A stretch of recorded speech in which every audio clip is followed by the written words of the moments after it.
Hello everyone, welcome to the channel. तो यार आज हम लोग क्या कर रहे हैं, कंटिन्यू कर रहे हैं अकाउंटिंग इक्वेशन चैप्टर को। ठीक है, तो क्वेश्चन 1 से क्वेश्चन 4 तक ऑलरेडी चैनल पर अपलोडेड है। ठीक है, कॉन्सेप्ट भी मैंने इसका आपको समझाया है। तो आज हम कंटिन्यू कर रहे हैं टीएस ग्रेवाल बुक को 2024 एडिशन। ठीक है, बिल्कुल लेटेस्ट बुक जो है उससे हम पढ़ाई कर रहे हैं। तो इसमें देखो अकाउंटिंग इक्वेशन प्रिपेयर करनी है। पहला पॉइंट हमेशा सेम है, Mohan commences business with cash, ये तो सेम है, कैश बढ़ेगा और कैपिटल बढ़ेगी। ठीक है, मैं ना पूरा पहले क्वेश्चन आपके साथ डिस्कस करूंगा और उसके बाद हम आंसर करेंगे। ठीक है, तो पहले का क्या है, कैश इंक्रीज होगा, कैपिटल भी इंक्रीज होगी। फिर कह रहे हैं परचेज गुड्स फॉर कैश। तो अगर हमने गुड्स खरीदे हैं तो कहाँ का इफेक्ट आएगा, आप खुद सोचो। अगर गुड्स खरीदे हैं और पैसे दिए हैं तो पैसा हमारा कम होगा यानी कि माइनस होगा, और बिजनेस में स्टॉक की क्वांटिटी बढ़ जाएगी तो स्टॉक हमारा प्लस होगा तो यानी कि इंक्रीज होगा। ठीक है, फिर कह रहा है परचेज गुड्स ऑन क्रेडिट। तो गुड्स तो यहाँ भी खरीदे हैं यानी कि स्टॉक तो बढ़ेगा ही, क्योंकि हमने गुड्स तो खरीदे लेकिन अब की बार हमने पेमेंट नहीं करी, उधार पर खरीदे। ठीक है, तो उधार पर खरीदे हैं तो क्रेडिटर्स बढ़ेंगे। ठीक है, आपको याद रखना है क्रेडिट परचेजेस क्रिएट्स क्रेडिटर। ठीक है, तो क्रेडिटर इंक्रीज होंगे यानी कि लाइबिलिटी बढ़ेगी। आई बात समझ। नेक्स्ट पॉइंट देखो, कह रहे हैं सोल्ड गुड्स कॉस्टिंग 10,000 फॉर 12,000। तो अब की बारी क्या हो रहा है, हमने गुड्स सेल करें, सोल्ड मतलब सेल करें, बेचे हैं। तो 10,000 का प्रोडक्ट आपने 12,000 में बेचा तो प्रॉफिट कितने का हुआ, प्रॉफिट हुआ 2,000 का, क्योंकि 10,000 की चीज 12 में बेची तो प्रॉफिट हो गया 2,000 का।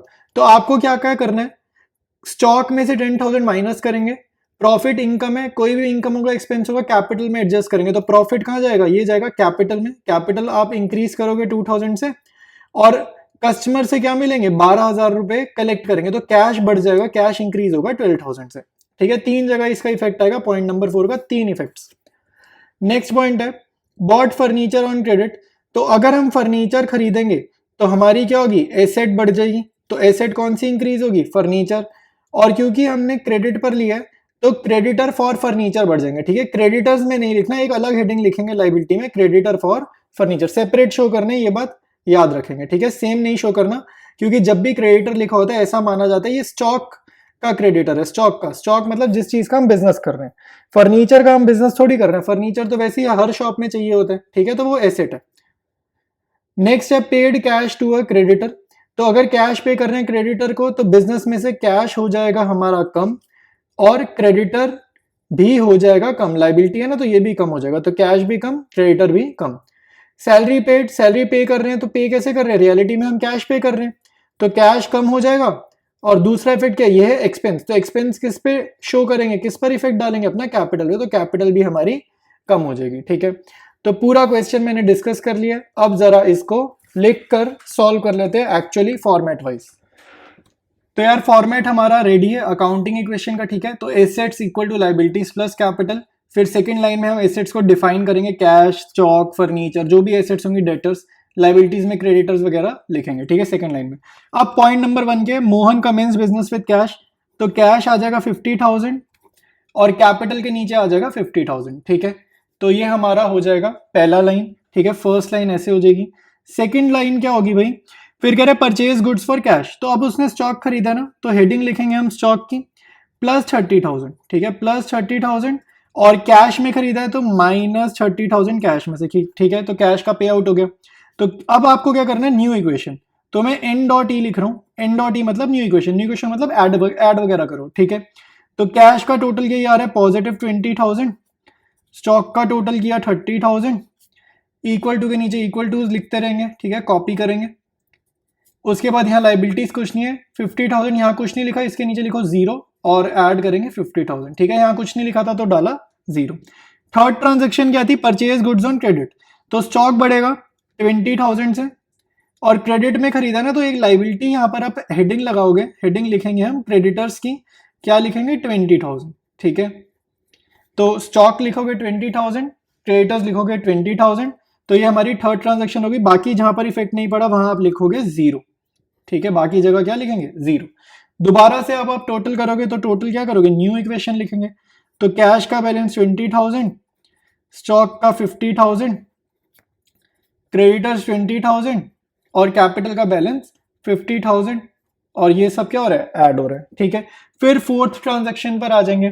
फोर्थ ट्रांजेक्शन है सोल्ड गुड्स कॉस्टिंग 10,000 फॉर 12,000। 10,000 का सामान, 10,000 का सामान मतलब स्टॉक 10,000 से कम, बेचा 12,000 में, तो कस्टमर से 12,000 कलेक्ट करेंगे तो हमारा कैश बढ़ जाएगा 12,000 से, ठीक है। 10,000 का सामान बेचा है 12,000 में, यहाँ पे स्टॉक में से नहीं यार, हमेशा हमें याद रखना है कॉस्ट प्राइस माइनस करना होता है, ठीक है। तो इसमें आपको याद रखना है स्टॉक में से कॉस्ट प्राइस माइनस करते हैं।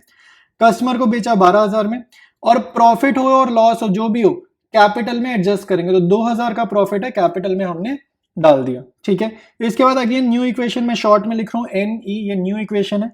तो कैश का बैलेंस है 32,000, स्टॉक है 40,000, लाइबिलिटीज के नीचे कुछ नहीं लिखा, जीरो लिख देंगे, ठीक है। 20,000 प्लस कैपिटल 52,000, ठीक है।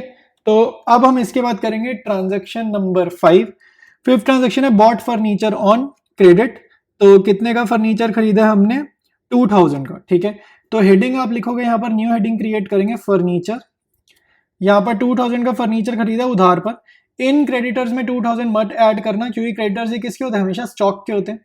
तो ऊपर एक न्यू हेडिंग हम लिखेंगे क्रेडिटर फॉर फर्नीचर, ठीक है। Creditor for furniture separately show करना पड़ेगा, सेम में नहीं शो कर सकते, गलत हो जाता है, ठीक है। तो अब इसके बाद लिखेंगे न्यू इक्वेशन। तो जहां जहां कोई इफेक्ट नहीं वहां लिखेंगे जीरो। ऐड करो, कैश का बैलेंस आएगा 32,000, stock 40,000, furniture 2,000, liabilities 20,000, creditor for furniture 2,000 और कैपिटल 52,000, ठीक है भाई। तो ये आपका बैलेंस होगा। अब लिखेंगे सिक्स्थ ट्रांजैक्शन। सिक्स्थ ट्रांजैक्शन क्या है? Paid cash to creditor 15,000। देखो कैश का पेमेंट करें तो कैश हमारा कम हो जाएगा 15,000 से, क्रेडिटर भी हमारे कम हो जाएंगे 15,000 से। तो यहाँ माइनस का साइन लगा लेंगे या फिर ब्रैकेट लगा लेना, स्कूल टीचर से अपनी चेक कर लेना। मैं माइनस लगवा रहा हूँ, कभी कभी वो लोग ब्रैकेट्स भी बनवाते हैं, ब्रैकेट्स मतलब नेगेटिव होता है अकाउंट्स में, ठीक है। तो न्यू इक्वेशन निकालेंगे, तो कैश हो जाएगा 17,000, स्टॉक हो जाएगा 40,000, जहां जहां कुछ नहीं लिखा वहां प्लस जीरो, फर्नीचर 2,000, ठीक है। क्रेडिटर्स 5,000, क्रेडिटर फॉर फर्नीचर 2,000, ठीक है। यहाँ पर भी कुछ नहीं था, जीरो, कैपिटल में जीरो, कैपिटल 52,000, ठीक है भाई। तो सारी आइटम्स लिख ली। इसके बाद लास्ट ट्रांजेक्शन है सैलरी पेड 1,000। सैलरी पे करेंगे, खर्चा पे करना, एक तो कैश में से कम और दूसरा कैपिटल में से कम, ठीक है। ये बात याद रखेंगे, कैश कैपिटल दोनों जगह इफेक्ट आएगा, जहां पर इफेक्ट नहीं है वहां जीरो लिख देंगे, ठीक है। बाकी जगह लिखा हमने जीरो। बस लास्ट इक्वेशन है, ये हमारी फाइनल इक्वेशन है, ठीक है। ये न्यू इक्वेशन जो है फाइनल न्यू इक्वेशन है हमारी। तो टोटल करेंगे, 17 में से बन गया, कैश आएगा 16,000, स्टॉक सेम 40,000, फर्नीचर आएगा 2,000, ठीक है। इसके बाद इक्वल टू के नीचे इक्वल टू लिखा, 5,000 के creditor, creditor for furniture 2,000, book में वेंडर वर्ड लिखा है, ठीक है। यहाँ पे हेडिंग वेंडर फॉर फर्नीचर लिख रहे हैं, बिल्कुल वो भी करेक्ट है, ये भी करेक्ट है, क्रेडिटर फॉर फर्नीचर भी इक्वली करेक्ट है, कोई इश्यू नहीं है। कैपिटल 51,000, ठीक है। तो आपकी फाइनल अकाउंटिंग इक्वेशन रेडी है। आप टोटल करके चेक कर सकते हो, इक्वल टू के लेफ्ट में, इक्वल टू के लेफ्ट में सारी आइटम्स का टोटल करो, ये कितना आ रहा है? 58,000, इन तीनों का टोटल 58। इक्वल टू के राइट में इन तीनों का टोटल कितना आ रहा है? देखो चेक कर लेते हैं, 51 प्लस 2 53, 53 प्लस 5 58। तो LHS इक्वल टू RHS, मतलब हमने सही कर रहे हैं। इसके बाद डिस्कस करते हैं next question. Next question discuss करेंगे, कह रहे स्टार्टेड बिजनेस विद कैश 70,000। तो ये तो हमें पता ही है, हर क्वेश्चन का पहला पॉइंट है कैश कैपिटल बढ़ जाएगा। फिर है क्रेडिट परचेज ऑफ गुड्स, ये भी हमें आता है, ऐसा भी हम बार बार ही कर चुके हैं। तो क्रेडिट परचेज मतलब स्टॉक बढ़ेगा, और क्या इफेक्ट आएगा? दूसरा इफेक्ट आएगा, क्रेडिटर हमारे इंक्रीज होंगे लाइबिलिटी साइड पर, ठीक है। नेक्स्ट है payment made to creditors in full settlement. देखो यहाँ पे एक नया टर्म आया है, फुल सेटलमेंट। फुल सेटलमेंट का मतलब होता है डिस्काउंट, डिस्काउंट दिया गया, ठीक है। तो अब देखो मेरे को सेकंड और थर्ड पॉइंट जो है ना इंटरकनेक्टेड है, ये बात समझ में आनी चाहिए हमारे को कि सेकंड और थर्ड क्या है, इंटरकनेक्टेड है। तो सेकंड पॉइंट में कह रहे क्रेडिट परचेज ऑफ गुड्स, तो हमने उधार पर सामान लिया 18,000 रुपए का, तो मेरे को फ्यूचर में 18,000 पे करने। लेकिन थर्ड पॉइंट में पता चल रहा है मैंने पे कितने करे हैं? मैंने पे करे हैं 17,500, तो मैंने 500 रुपए कम पे करे हैं। तो 500 रुपए का क्या हो गया? फायदा हो गया, गेन हो गया, ठीक है। डिस्काउंट मिला है, ये डिस्काउंट रिसीव्ड है, तो 500 रुपीज का क्या हो गया? फायदा हो गया। तो ये जो 500 रुपए का फायदा है, फायदे कहां जाता है? कैपिटल में, ठीक है।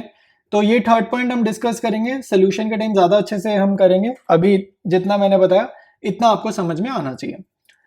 फिर है purchase of machinery for cash. Machinery क्या होती है भाई? एसेट होती है। तो कैश कम होगा, माइनस होगा कैश में से, और मशीनरी एक न्यू एसेट हम क्रिएट करेंगे।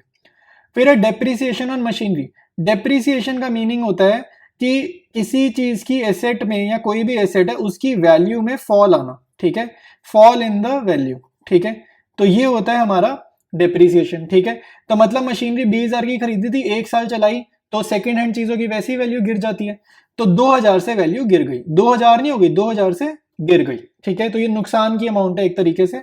तो ये कहां का जाएगा, मशीनरी में से माइनस और कैपिटल में से माइनस। करते हैं इसको प्रॉपर फॉर्मेट से। पहला है स्टार्टेड बिजनेस विद कैश, तो 70,000 से उसने बिजनेस स्टार्ट करा, तो कैश कैपिटल में लिखा 70,000, ठीक है, सेम आता है। सेकंड पॉइंट हम देखेंगे भाई, सेकंड पॉइंट हमारे पास क्या है, क्रेडिट परचेज ऑफ गुड्स 18,000, तो स्टॉक बढ़ जाएगा 18,000 से। याद रखना पहले 2 पॉइंट्स इकट्ठे हैं, फिर हर पॉइंट के बाद न्यू इक्वेशन है, ठीक है, पहले 2 पॉइंट्स बस इकट्ठे हैं। स्टॉक लिया है उधार पर, उधार पर लेने का मतलब है क्रेडिटर्स लाइबिलिटी क्रिएट करी है 18,000 से, क्योंकि फ्यूचर में पैसे देंगे तो कर्जा है, तो बाकी जहां पर कुछ नहीं लिखा वहां लिखेंगे 0। तो कैश हो जाएगा 70,000, स्टॉक हो जाएगा 18,000, क्रेडिटर्स हो जाएगा 18,000 और कैपिटल हो जाएगा 70,000, ठीक है। तो न्यू इक्वेशन आ गई। थर्ड पॉइंट है payment made to creditors in full settlement 17,500, ये बहुत इंपॉर्टेंट है। कह रहे हैं हमने पेमेंट करी, ये जो क्रेडिटर है इनको पेमेंट करी है, कितना पैसा दिया इनको, 17,500, तो कैश में से कम होगा 17,500, ठीक है। 18,000 देने थे लेकिन दिए 17,500 और फुल सेटलमेंट वर्ड लिखा है। देखो फुल सेटलमेंट का मतलब होता है कि आपने अपनी लाइबिलिटी पे कर दी पूरी की पूरी, फुल लाइबिलिटी पेड, तो कर्जा तो हमारा 18,000 से हो जाएगा कम, मतलब कर्जा खत्म, तो माइनस 18,000, लेकिन रियलिटी में हमने दिए 17,500, तो 500 रुपए का ये जो फायदा है ये आप कहाँ डाल दोगे, कैपिटल में प्लस कर दोगे, ठीक है। फायदा है एक तरीके से डिस्काउंट मिलना, तो कैपिटल में प्लस कर देंगे, ठीक है। तो ये 3 जगह इफेक्ट आएगा इसका। इसके बाद कर दो न्यू इक्वेशन। तो अब जरा अमाउंट लिखते हैं।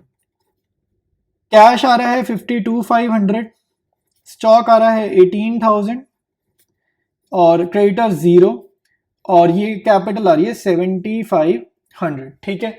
तो आगे देखते हैं फोर्थ पॉइंट। फोर्थ पॉइंट में मशीनरी खरीदी है 20,000 की, तो एक तो न्यू हेडिंग हमारे को क्रिएट करनी है मशीनरी की, कितने की है 20,000 की। कैसे ली है भाई, कैश में पेमेंट करिए, तो माइनस 20,000, ठीक है। स्टॉक में no effect, no change, creditors no change, capital no change. New equation लिख देंगे, ठीक है, मैं शॉर्ट में लिख रहा हूँ एनी। तो ये हो जाएगा हमारे पास, कैश हो जाएगा 32,500, स्टॉक हो जाएगा 18,000, मशीनरी हो जाएगा 20,000, ठीक है, क्रेडिटर 0 और कैपिटल सेम टू सेम, ठीक है। लास्ट पॉइंट रह गया इस क्वेश्चन का, डेप्रिसिएशन ऑन मशीनरी 2,000। डेप्रिसिएशन मतलब मशीनरी की वैल्यू में गिरावट आना। तो जैसे कोई भी एसेट हो डेप्रिसिएशन होते हैं ना, हम लोग फोन खरीदते हैं साल बाद उसकी वैल्यू गिर जाती है, ठीक है, गाड़ी खरीदते हैं उसकी वैल्यू गिर जाती है, तो उसको डेप्रिसिएशन बोलते हैं। तो ये एक नुकसान है, तो एक तो एसेट में से कम और दूसरा क्योंकि नुकसान है तो कैपिटल में से भी होगा माइनस, ठीक है। फिर न्यू इक्वेशन ये हमारी फाइनल इक्वेशन है, तो जस्ट ऐड वगैरह कर देते हैं चीजों को। तो ये 32,500 है, स्टॉक 18,000 है, मशीनरी 18,000 है, ठीक है, क्रेडिटर 0 है और कैपिटल कितना है 68,500, ठीक है, कैपिटल कितना है 68,500, ठीक है भाई। तो ये हमारा फाइनल आंसर है। इसके बाद स्टार्ट करते हैं हम लोग next question. Next question discuss करेंगे। पहला पॉइंट सेम है, स्टार्टेड बिजनेस विद कैश, तो ये तो हमें आ ही गया, ठीक है, ये तो याद ही हो गया, कैश बढ़ेगा और कैपिटल बढ़ेगा। सैलरीज पेड, सैलरी क्या है, खर्च है, तो कैश माइनस, कैश हमारा माइनस होगा, कम होगा, और क्योंकि एक्सपेंस है तो कैपिटल भी हमारी क्या होगी, कम होगी। फिर कह रहे हैं वेजेस आउटस्टैंडिंग। देखो आउटस्टैंडिंग वर्ड हो सकता है आपको नया लगे, आपको शायद नहीं पता हो, तो आउटस्टैंडिंग का मीनिंग मैं बता देता हूँ। इसका मीनिंग होता है ड्यू बट नॉट पेड। इसका मीनिंग क्या हुआ कि खर्चा ड्यू तो हो गया लेकिन हमने पे नहीं किया। मतलब कि वेजेस क्या होती है, लेबर को जो हम पैसे देते हैं दिन भर काम करने का, तो शाम हो गई, दिन भर लेबर ने काम किया, अब उसको पैसे देने चाहिए। तो अगर हमने पैसे उस दिन उसको नहीं दिए तो हम क्या बोलेंगे, वेजेस आउटस्टैंडिंग, मतलब पैसा देना तो चाहिए था बट पे नहीं किया, ठीक है। तो क्योंकि खर्चा ड्यू हो गया, आइडियली हमें पे करना चाहिए था, तो कैपिटल में से होगा माइनस, और बट रियलिटी में हमने पे तो नहीं किया, तो फ्यूचर में पे करेंगे, तो कर्जा चढ़ गया, तो आउटस्टैंडिंग एक्सपेंसेस हमारे लाइबिलिटीज में आ जाएंगे, ठीक है। ये क्या है, कर्जा चढ़ गया कि बाद में देना पड़ेगा क्योंकि आज पे नहीं करा।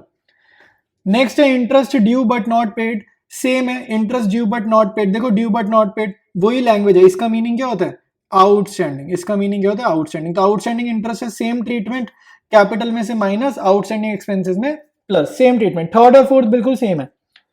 फिफ्थ है रेंट पेड इन एडवांस, तो ये थोड़ा अलग है, थर्ड फोर्थ फिफ्थ तीनों भैया तो आप स्टार लगाओ, आपके लिए बहुत इंपॉर्टेंट है, तीनों पे स्टार लगा लो, ठीक है, थर्ड फोर्थ फिफ्थ।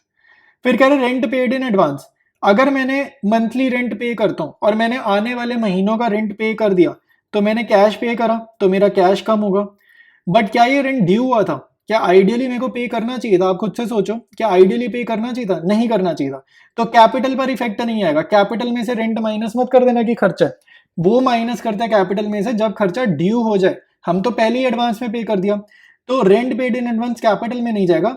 नई एसेट हमारे को लिखनी है प्रीपेड रेंट के नाम से, कि फ्यूचर में हमारे को रेंट पे नहीं करना क्योंकि आज पे कर दिया, तो एक रिलीफ है, ठीक है, थोड़ा हमारे को टेंशन कम हो रही है इस बात से, ठीक है, तो ये एसेट नेचर माना जाता है। तो पांचों पॉइंट्स डिस्कस कर लिए, अब इसको जरा फॉर्मेट में लिख लेते हैं। फर्स्ट पॉइंट है स्टार्टेड बिजनेस विद कैश, 50,000 से इसने बिजनेस शुरू किया, तो कैश कैपिटल में क्या आ जाएगा 50,000 आ जाएगा। सेकेंड पॉइंट है सैलरीज पेड 2,000, तो 2,000 इसने सैलरी पे किया तो माइनस कैश में से, और क्योंकि खर्चा है तो कैपिटल में से भी माइनस। न्यू इक्वेशन दो ट्रांजेक्शन के बाद लिखते हैं न्यू इक्वेशन, तो 48,000 इक्वल टू के नीचे इक्वल टू कैपिटल भी 48,000। फिर आपको थर्ड ट्रांजेक्शन गिवन है वेजेस आउटस्टैंडिंग, तो क्योंकि खर्चा ड्यू हो गया, आउटस्टैंडिंग में बार बार ही कह रहा हूं, due but not paid, due हो गया तो माइनस, बट आउटस्टैंडिंग में ओ स्लैश एस शॉर्ट में लिखा, आपने फुल फॉर्म यूज करनी है, तो आउटस्टैंडिंग एक्सपेंसेस क्या है, पे नहीं करा ना, आउटस्टैंडिंग एक्सपेंसेस मतलब पे नहीं करा तो लाइबिलिटी नेचर है, पे करना चाहिए बट पे नहीं करा तो लाइबिलिटी नेचर है, तो 200 यहां पर प्लस हो जाएंगे, ठीक है, कैश में नो चेंज, ठीक है, तो न्यू इक्वेशन लिखेंगे तो कैश कॉपी होगा 48,000, आउटस्टैंडिंग एक्सपेंसेस 200 और कैपिटल हो जाएगी 47,800, ठीक है। फोर्थ ट्रांजैक्शन है interest due but not paid, ठीक है, तो इंटरेस्ट ड्यू हो गया मतलब खर्चा ड्यू हो गया तो माइनस करेंगे 100 कैपिटल में से, और आउटस्टैंडिंग एक्सपेंसेस में ऐड करेंगे क्योंकि लाइबिलिटी है, पे ऑफ नहीं करिए, ठीक है। तो इसके बाद हम लिखेंगे न्यू इक्वेशन, तो कैश आ जाएगा 48,000, ठीक है, आउटस्टैंडिंग एक्सपेंसेस आएगा 300 और ये हमारा कैपिटल आ जाएगा 47,700, ठीक है। इसके बाद last transaction rent paid in advance, ठीक है, रेंट पेड इन एडवांस का मतलब क्या हुआ प्रीपेड रेंट, तो प्रीपेड रेंट आप एसेट्स में हेडिंग में लिखोगे और प्लस 150 यहाँ पे, बट रियलिटी में हमने कैश पे ऑफ करा है तो कैश हमारा कम हो जाएगा, तो ये हमारा आ जाएगा 47,850 कैश, प्रीपेड रेंट 150, ठीक है, इक्वल टू के नीचे equal to outstanding expenses no change, capital no change, तो इनको तो जस्ट कॉपी कर देंगे, तो 300 प्लस 47,700, ठीक है भाई। तो ये हमारा क्वेश्चन कंप्लीट है, इसके बाद डिस्कस करते हैं next question. Next question discuss करेंगे, Harish started business with cash 18,000, ये तो हमें आता ही है, कैश कैपिटल बढ़ा देंगे। नेक्स्ट है purchase goods for cash 5,000 and on credit 2,000, तो कैश में 5,000 का स्टॉक बढ़ेगा, क्रेडिट मतलब 2,000 से हमारा क्रेडिटर भी बढ़ेगा और स्टॉक भी बढ़ेगा, ठीक है, जब 5,000 से कैश में खरीदेंगे तो कैश 5,000 से कम, स्टॉक 5,000 से बढ़ेगा, तो इन टोटल स्टॉक हमारा 7,000 से बढ़ेगा, ठीक है, इतना समझ में आना चाहिए। नेक्स्ट है थर्ड पॉइंट, इसमें कह रहे हैं sold goods for cash 4,000 costing 2,400, तो कॉस्ट प्राइस 2,400, कॉस्ट प्राइस हमेशा स्टॉक में से माइनस 2,400, कस्टमर से 4,000 लेंगे, कैश 4,000 से बढ़ेगा, 1,600 का प्रॉफिट कैपिटल में ऐड होगा, ठीक है, तीन इफेक्ट आएंगे थर्ड ट्रांजेक्शन के। फोर्थ ट्रांजेक्शन रेंट पेड 1,000 और रेंट आउटस्टैंडिंग 200, इनको दो सेपरेट ट्रांजेक्शन मानेंगे, ठीक है, इनको दो अलग अलग ट्रांजेक्शन मानेंगे, तो रेंट पेड 1,000 मतलब कैश माइनस और कैपिटल में भी माइनस, ठीक है। रेंट आउटस्टैंडिंग कहा जाएगा, ड्यू हो गया ना, ड्यू अगर खर्चा हो गया तो कैपिटल में शो करेंगे, कैपिटल माइनस, और पे नहीं करा तो लाइबिलिटी क्रिएट हो जाएगी आउटस्टैंडिंग एक्सपेंसेस के नाम से, ठीक है। सारे पॉइंट्स मैंने डिस्कस कर लिए, अब जरा इसको फॉर्मेट में भी लिख लेते हैं। ट्रांजेक्शन 1 से स्टार्ट करेंगे, 18,000 से बिजनेस स्टार्ट किया गया तो कैश 18,000 कैपिटल 18,000, ठीक है। सेकेंड ट्रांजेक्शन देखो भाई, purchase goods for cash 5,000 and on credit 2,000, तो स्टॉक खरीदा गया है और कुछ कुछ उधार पे भी खरीदा तो लाइबिलिटी भी क्रिएट होगी क्रेडिटर वाली, ठीक है, क्रेडिट परचेज से अब तक हमें याद हो गया कि क्रेडिटर्स क्रिएट होते हैं। तो देखो भाई उसने टोटल स्टॉक तो 7,000 का खरीदा ना, 5,000 प्लस 2,000, तो स्टॉक बढ़ेगा 7,000 से, 5,000 का कैश पे आउट है, कैश में 5,000 दिए तो कैश कम हो जाएगा 5,000 से, और 2,000 का उधार चल रहा है, कर्जा चढ़ गया 2,000 का, तो क्रेडिटर 2,000 से इंक्रीज होंगे, कैपिटल नो चेंज, तो वहां पे 0। इसके बाद आप लिखोगे न्यू इक्वेशन, तो ये कैश आएगा 13,000, स्टॉक 7,000, क्रेडिटर्स कॉपी करेंगे 2,000 और कैपिटल भी कॉपी करेंगे 18,000। नेक्स्ट ट्रांजेक्शन है 2,400 के गुड्स सेल करें 4,000 में, तो 2,400 कॉस्ट प्राइस है स्टॉक में, माइनस कस्टमर से हमें 4,000 मिलेंगे, तो 4,000 यहाँ पर प्लस, ठीक है, तो 4,000 यहाँ पर प्लस, प्रॉफिट 1,600 का, प्रॉफिट और लॉस हमेशा कैपिटल में जाएंगे, प्रॉफिट होगा तो कैपिटल बढ़ेगी, लॉस होगा तो कैपिटल कम होगी, ठीक है, बस ये 3 जगह इसका इफेक्ट था। न्यू इक्वेशन लिखेंगे तो 13 ये कैश क्या हुआ प्लस हुआ है ना, 13 + 4 17,000, तो ये आ जाएगा 4,600, स्टॉक क्रेडिटर्स 2,000 और ये कैपिटल आ जाएगा 19,600, ठीक है। इसके बाद हमारे पास एक ट्रांजेक्शन और है, रेंट पेड 1,000, तो अगर मैंने रेंट पे करा है 1,000 का, सिर्फ मैं पहले रेंट पेड की बात कर रहा हूँ, आउटस्टैंडिंग की बात नहीं कर रहा, तो मेरा कैश कम होगा 1,000 से और कैपिटल भी कम होगी 1,000 से, ठीक है, ये रेंट पेड की मैंने बात करी। इसी में दूसरा इफेक्ट है रेंट आउटस्टैंडिंग 200, तो आउटस्टैंडिंग मतलब खर्चा ड्यू तो हो गया ना, तो 200 से मेरी कैपिटल कम होगी, और ऊपर मैं नई हेडिंग क्रिएट करूंगा आउटस्टैंडिंग एक्सपेंसेस के नाम से, और यहाँ पे लाइबिलिटी चढ़ जाएगी 200 रुपए की, क्योंकि मेरे को ये पे करना है, पे नहीं करा, और क्योंकि ड्यू हो गया तो कैपिटल में इफेक्ट आएगा, और कैश में 200 रुपए नहीं दिए इसलिए कैश नो चेंज, ठीक है।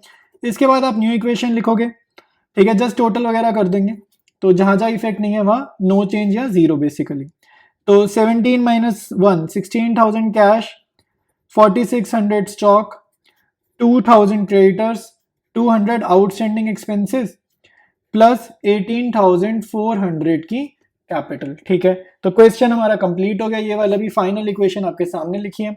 इसके बाद स्टार्ट करते हैं next question. Next question discuss करेंगे। पहली ट्रांजैक्शन तो हमें पता ही है, स्टार्टेड बिजनेस विद कैश वाली, कैश और कैपिटल, ठीक है, ये तो पता ही है। परचेज गुड्स फॉर कैश, ये भी हमें आता है अब तो, ये भी बहुत बारी कर लिया। स्टॉक माइनस कैश भी, सॉरी उल्टा बोल दिया, स्टॉक प्लस कैश माइनस, ठीक है, तो पॉइंट बी भी हो गया। रेंट रिसीव्ड ये डिफरेंट है, ये अभी तक नहीं आया, तो कैश हमारा प्लस हो जाएगा और कैपिटल भी बढ़ जाएगी, कैपिटल भी प्लस, क्योंकि फायदा है, ठीक है, रेंट रिसीव्ड मतलब कैश मिला, और क्योंकि इनकम है तो कैपिटल भी बढ़ जाएगी। सैलरी आउटस्टैंडिंग, आउटस्टैंडिंग एक्सपेंस की तरह एनी आउटस्टैंडिंग एक्सपेंस है, सैलरी आउटस्टैंडिंग हो, रेंट आउटस्टैंडिंग हो, इंटरेस्ट आउटस्टैंडिंग हो, सबका सेम ट्रीटमेंट। क्या ट्रीटमेंट, लाइबिलिटी में आउटस्टैंडिंग एक्सपेंसेस दिखाएंगे, लाइबिलिटी में अलग हेडिंग क्रिएट करेंगे, और कैपिटल में माइनस, ठीक है। नेक्स्ट है sold goods for cash, costing 5,000 for 7,000, तो 5,000 की चीज 7,000 में बेची, प्रॉफिट हुआ 2,000 का, तो प्रॉफिट 2,000 का जाएगा कैपिटल में, ठीक है, कैपिटल बढ़ जाएगी 2,000 से, स्टॉक कम होगा 5,000 से क्योंकि कॉस्ट प्राइस है, और कस्टमर से 7,000 मिलेंगे तो कैश बढ़ जाएगा 7,000 से, ठीक है। नेक्स्ट है गुड्स डिस्ट्रॉयड बाय फायर, ये भी एक नुकसान है भाई, आग लग गई, हमारा स्टॉक जल गया, तो स्टॉक हो जाएगा कम माइनस, और क्योंकि ये नुकसान है तो नुकसान सारे कैपिटल को भी कम करेंगे, तो कैपिटल हो जाएगी माइनस, ठीक है भाई। तो सारे पॉइंट्स हमने डिस्कस कर लिए, अब जरा फॉर्मेट बनाते हैं।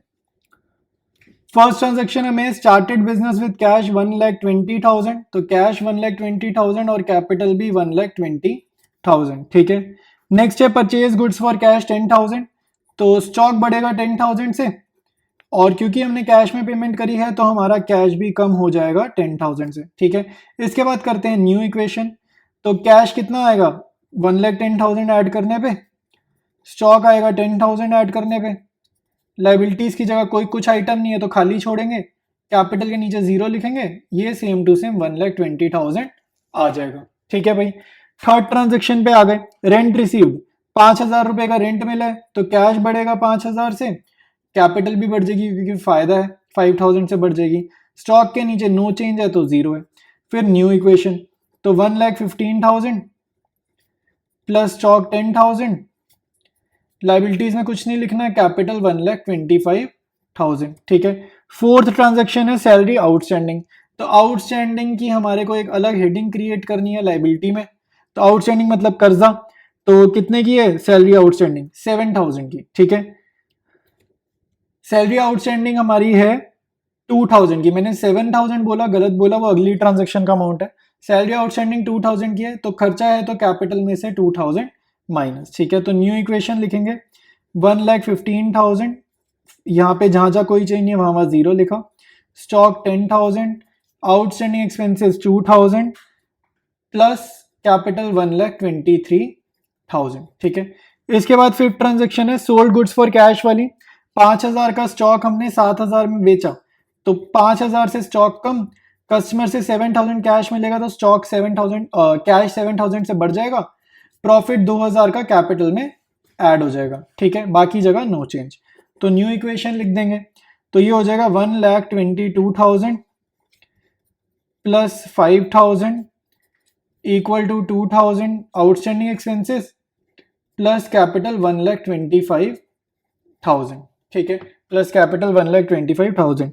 नेक्स्ट है गुड्स डिस्ट्रॉयड बाय फायर, तो गुड्स जल गए 500 रुपए के, तो स्टॉक 500 से कम होगा और ये नुकसान है तो कैपिटल भी 500 से कम होगी, बाकी जगह नो चेंज, तो वहां पर 0 लिख देंगे, ठीक है। बस न्यू इक्वेशन निकाल दो, फाइनल इक्वेशन हमारी आ गई है, ठीक है। तो ये हो जाएगा 1,22,000 का कैश, स्टॉक हो जाएगा 4,500 का, आउटस्टैंडिंग एक्सपेंसेस 2,000 और कैपिटल हो जाएगी 1,24,500, ठीक है भाई।